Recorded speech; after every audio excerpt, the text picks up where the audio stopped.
आगे बढ़ते हैं। बड़ी खबर मिल रही है। आपातकाल की बरसी पर मीसा बंदियों का सम्मान करेगी भजनलाल सरकार। मुख्यमंत्री आवास पर 25 जून को होगा आपातकाल के स्वतंत्रता सेनानियों का सम्मान। मीसा और डीआईआर बंदियों को डिनर देंगे मुख्यमंत्री भजनलाल शर्मा। भजनलाल सरकार ने सत्ता में आते ही शुरू की गई थी मीसा बंदियों की पेंशन। पहली बार वसुंधरा राजे के पहले कार्यकाल में शुरू की गई थी मीसा बंदियों के लिए पेंशन। कांग्रेस सरकार आते ही बंद कर दी जाती है ये पेंशन। इसे कानूनी अमली जामा पहनाने के लिए सरकार बजट सत्र में विधेयक भी ला सकती है। बड़ी जानकारी और बड़ा फैसला मीसा बंदियों के सम्मान की बात। हालांकि इससे पहले पूर्ववर्ती भाजपा सरकार में भी ये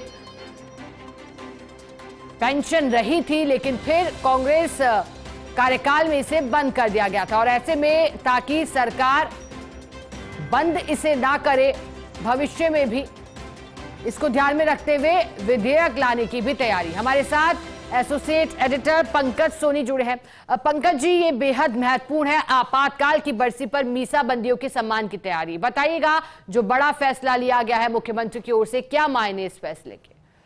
देखिए, भाजपा सरकार में मीसा बंदियों को लेकर हमेशा से नरम रुख रहता है, क्योंकि जनसंघ के जमाने से ही जो मीसा बंदी है उनका एक अलग ही वो रुतबा रहा है। कारण आपातकाल के दौरान ये मीसा बंदी न केवल गिरफ्तार हुए थे, बल्कि इनको अपना घर बार भी छोड़ना पड़ा था।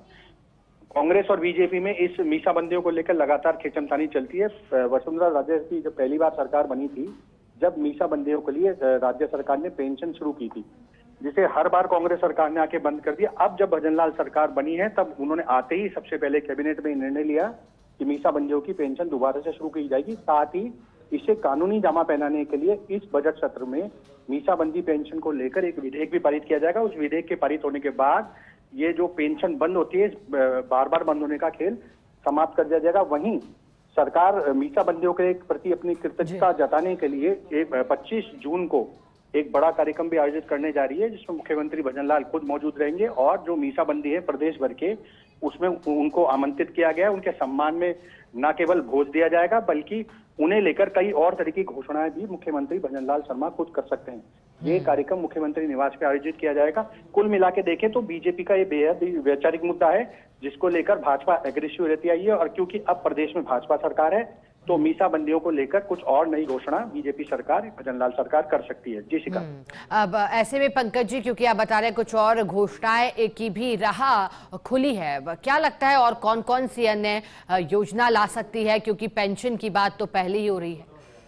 देखिए, इसमें जब ये शुरुआत की गई थी पेंशन की, जब इसकी राशि कम रखी गई थी, लेकिन जब दूसरी बार बीजेपी सरकार बनी तो इस पेंशन की राशि को 20,000 रुपए, उसके साथ 4,000 रुपए इनके मेडिकल जो इलाज होता है उसके लिए अलग से सरकार ने व्यवस्था की थी। अब ये माना जा रहा है कि इस राशि को सरकार और बढ़ा सकती है। उसके अलावा जो स्वतंत्रता सेनानी हैं, उनके समकक्ष और जो लाभ दिए जा सकते हैं, वो भी इन मीसा बंदियों को, जिन्हें बीजेपी अपनी भाषा में आपातकाल स्वतंत्रता सेनानी कहती है, इनके लिए सरकार कर सकती है।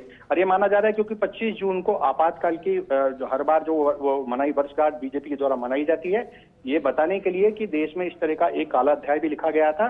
तो ऐसे इस समय में 25 जून को जो कार्यक्रम होगा, उसमें इस तरह की कोई घोषणा मुख्यमंत्री भजनलाल शर्मा कर सकते हैं मीसा बंदी और डीआईआर बंदियों के लिए। बिल्कुल पंकज जी, बहुत शुक्रिया आपका साथ जुड़ने के लिए, जानकारी की।